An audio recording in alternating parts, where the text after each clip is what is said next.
Uncle Mud here.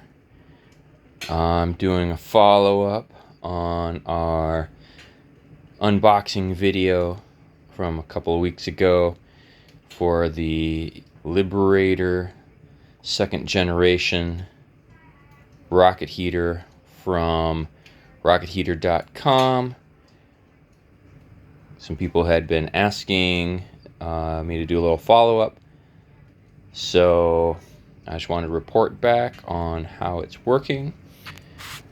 I'm sitting here absolutely comfy warm, enjoying the fire. It's heating up the room nicely.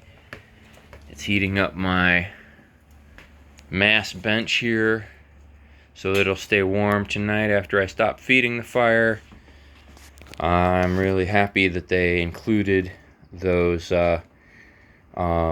instructions for installing it with a thermal mass. That's really important for getting the most out of it, and also code approval, because the code people I've worked with all wanted to see that the manufacturer's instructions were followed to the T. That's what they came out and checked. And although the 1st generation was completely capable of running on a mass bench battery storage, thermal battery storage for overnight heating, it wasn't in the manual because that didn't get into the testing for the UL listing, and it is now part of the manual for the 2nd generation, and I'm very glad to see that. Other things that are improvements that I'm very glad to see. Inside, I don't know if it's possible to see, right there on the corner maybe you can see it. It's got a ceramic board liner now, so it gets hotter inside of there, burns cleaner. Burns very clean, and hot, and the ceramic board liner goes all the way through up the inside of the steel riser to protect it. It's replaceable. It unbolts. You can see the outside of the stainless steel bolt there, the nut on the outside of the stainless steel bolt. I'm very pleased to have them include that, because it does burn a lot hotter and cleaner. I mean, the 1st generation was still a lot better than any wood stove I've ever burned, but they're making it better, which is why we do a 2nd generation. Also, this one right here, you'll notice that there's a lid here with a gasket inside, and lock screws to hold it in place. This steel lid here comes off for easy cleaning, easy inspection. And there's a double air intake up here. It can be plugged into an air intake coming from outside if that's what your code people require. It's also used with that back there. I have not had a chance to use this pellet hopper yet.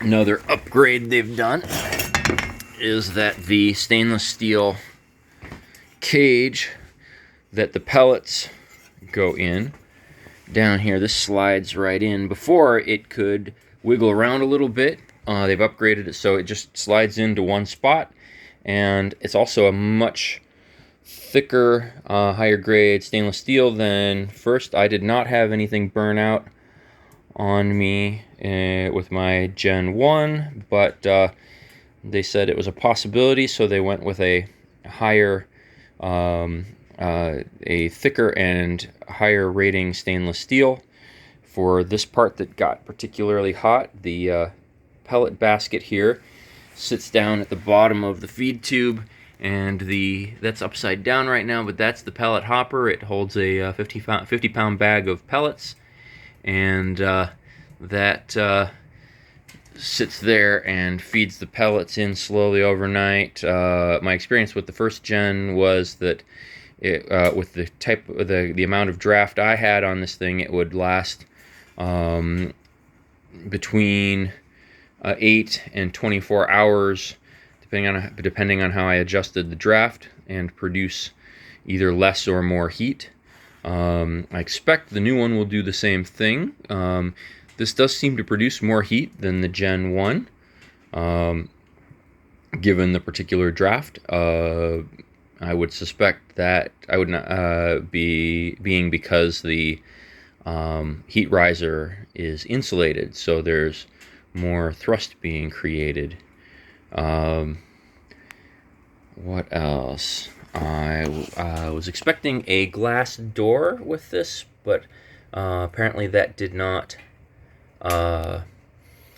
get into the second gen, so I made my own. This is high temperature stove glass, and it's just a little piece of glass sitting there where the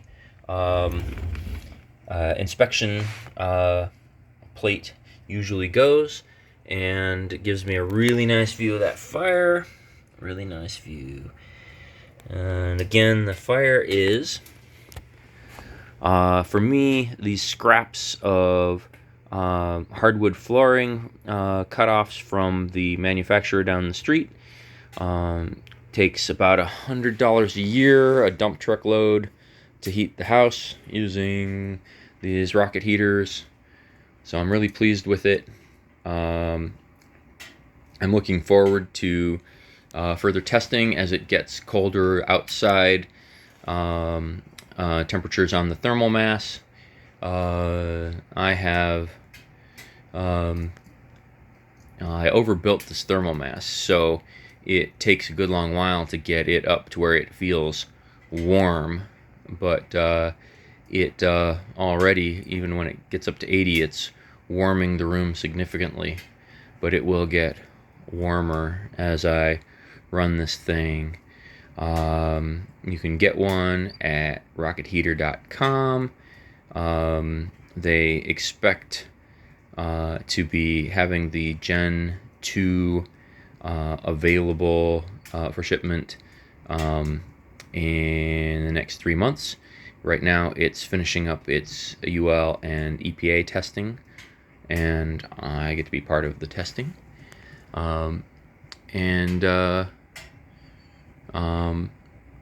What else would you like to know about this? Drop me a note in the comments, and we'll see what we can do. Thanks for watching.